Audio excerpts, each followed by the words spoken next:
अबिला तख़ीर में मुख्तसर ख़िताब के लिए समाजी कारकुन जमात फ़ैसलाबाद के अमीर डॉक्टर आरफ शहज़ाद साहब, जो किसी तारुफ़ के मोहताज नहीं हैं, आप सब अहबाब उनसे जानते हैं, तो उनसे गुजारिश करता हूँ कि वो मुख्तसर वक़्त के लिए स्टेज पे तशरीफ़ लाएँ और चंद अल्फाज बयान फरमाएँ। हज़रात, इंसान की ज़िंदगी अल्लाह और उसके रसूल के निज़ाम के अंदर अगर रह रही है, अगर बसर हो रही है तो बाबरकत है। अगर रसूलुल्लाह सल्लल्लाहु अलैहि वसल्लम की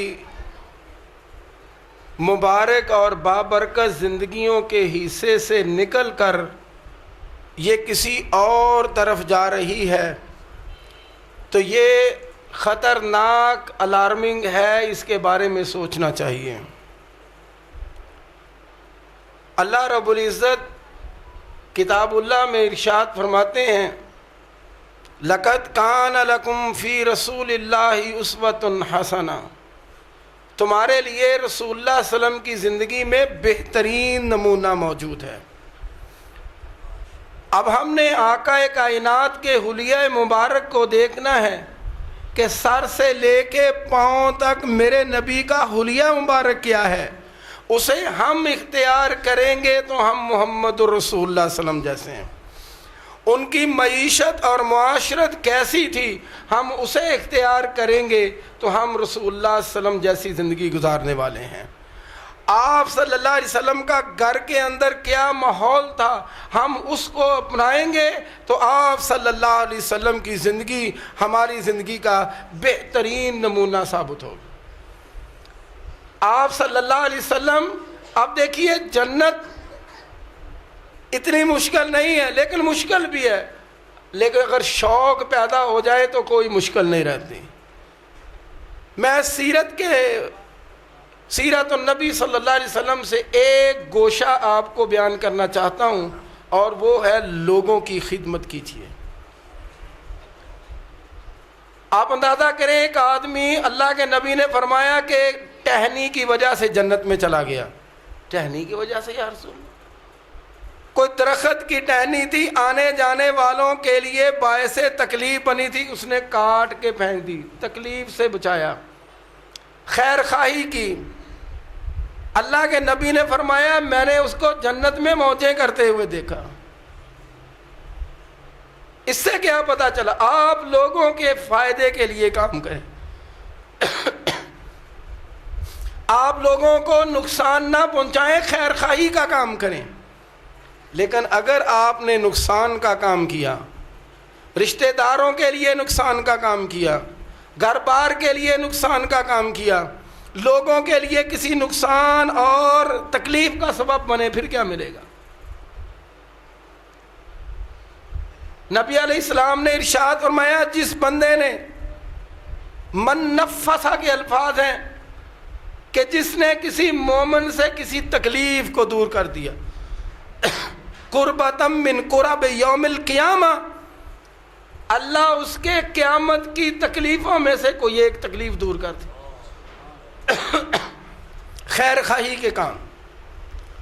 और आप सल्लल्लाहु अलैहि वसल्लम की हदीस है मुस्नद अहमद के अंदर, आप सल्लल्लाहु अलैहि वसल्लम ने फरमाया मैं किसी के साथ कुछ देर के लिए चलूं, उसकी गर्ज पूरी करने के लिए, मफहूम बयान कर रहा हूं, आप सल्लल्लाहु अलैहि वसल्लम ने फरमाया मेरी इस मस्जिद नबवी में 1 महीना एतकाफ करने से भी बेहतर है। 1 महीना एतकाफ करने से बेहतर। आप अंदाज़ा करें, किसी के साथ आप चलें, कोई कहता ना यार मेरे साथ चलना, मेरा कोई काम है, जायज़ काम हो, यार तुम मेरे साथ चलोगे मेरा ये काम हो जाएगा, आप उसके साथ चलते हैं, आपने उसकी तकलीफ़ को दूर कर दिया, आपने उसके लिए आसानी फराहम कर दी। मेरे नबी सल्लल्लाहु अलैहि वसल्लम ने फरमाया मेरी इस मस्जिद नबवी में 1 माह एतकाफ बैठने से भी बेहतर है। ये है खैर खाही, ये है खैर खाही। नबी अलैहिस्सलाम ने फरमाया अद्दीन और नसीहत, दीन पूरे का पूरा नसीहत है। कुरान नसीहत है, नबी सल्लल्लाहु अलैहि वसल्लम का फरमान नसीहत है, ये सीरत है। अपने गिरदो जवार में, अपने कुर्बो जवार में, अपने अजीज़ो अकारब में किसी गरीब को देखिए, ज़रूरतमंद को देखिए, उसकी मदद कीजिए। और रिश्तेदारों पे खर्च करना डबल सवाब है। नबी अलैहिस्सलाम ने फरमाया एक कराबतदारी का सवाब और एक खर्च करने का सवाब। किस कदर अजमत वाला काम है, किस कदर अजीम काम है। नबी अलैहिस्सलाम ने फरमाया बनी इसराइल का एक आदमी वो लोगों को कहा, अपने मुलाजमों को कहा करता था कि ज़रूरतमंद जो गरीब लोग होते हैं उनको पैसे माफ़ कर दिया करो और बाज़ों को मोहलत दे दिया करो, शायद अल्लाह भी हमसे दरगुजर करे। नबी सल्लल्लाहु अलैहि वसल्लम ने फरमाया जब वो बंदा फौत हो गया अल्लाह ने भी उससे दरगुजर किया और उसको माफ़ कर दिया। हजरात, खैर खाही का पहलू हमें अपने अंदर पैदा करना चाहिए। मैं ज़्यादा वक़्त नहीं लेना चाहता, इस पर बहुत गुफ्तगू हो सकती है और इस वक्त तबीयत भी मेरी ठीक नहीं है। अल्लाह दुआ कीजिए कि अल्लाह सेहत और सलामती अता फरमाए। और मौलाना अहमद हसन साजिद साहब, अल्लाह उनको सेहत और सलामती दे।